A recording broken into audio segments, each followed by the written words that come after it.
Cute hat. Love that. Got to get one of those. Well, today's show is all about the basics, and right now we're going to talk a little bit about some basic ways that you can protect your teeth. Mary Kennecke is here from Janssen Dental. Good morning, Mary. Good morning.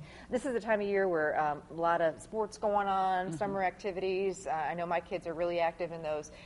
Never really thought about protecting your teeth, mouth guards. I didn't think about that, but that's super important. It is very important because your teeth are pretty much the only ones you have other than your primary, and it comes up so quickly that you can break them, and it costs a lot of money to refix them. So any kind of contact sport, you really should think about it. Contact, non-contact sport. We had a gentleman, unfortunately a little older, come in, and he was kayaking or rubber rafting and accidentally hit himself with the oar. Oh, geez. Chipped his front tooth.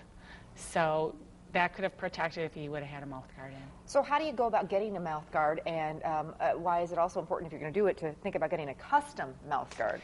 Well, the difference between a custom-made mouth guard versus one that you get from the store, a boil and bite, or just one of those prefabricated, is the fit.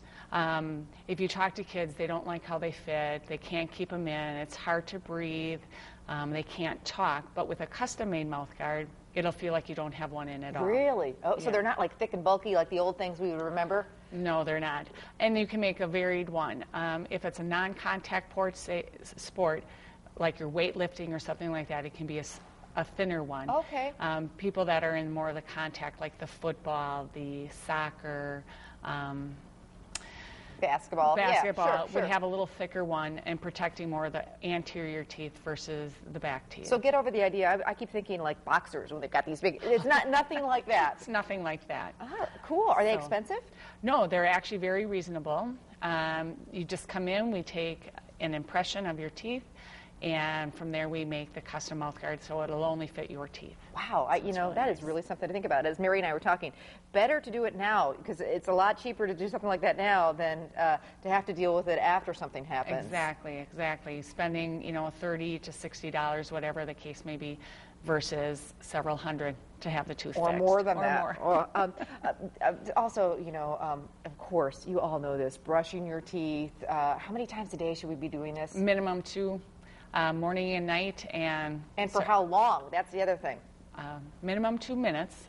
We like to say 2 minutes on the top, 2 minutes on the bottom. So you got 4 minutes. So if you break that down in 24 hours, 8 minutes a day isn't that long. Not a big deal. Electric toothbrushes, are those? I mean, those seem to really have taken off. I do not own one yet. Should I get one? Okay. Yes. Ooh, I really need to get on the bandwagon here. It takes me a while. Yes, I call it the lazy man's way of brushing, because all you have to do is turn it on, and it brushes your teeth all on its own. All right, today, doing it. Sealants, too. That's, the coatings on the teeth? Yes. It protects the chewing surfaces. A lot of permanent teeth, especially in the back, have a lot of pits and grooves.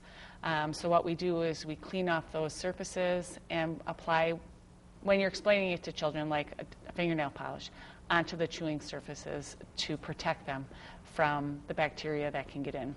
All right, Mary Kennecke, thank you so much. Well, thank you. Appreciate it. It's stuff I didn't think about, the whole mouth guard thing. So, and electric toothbrush on the list. Appreciate it. Coming up next, we're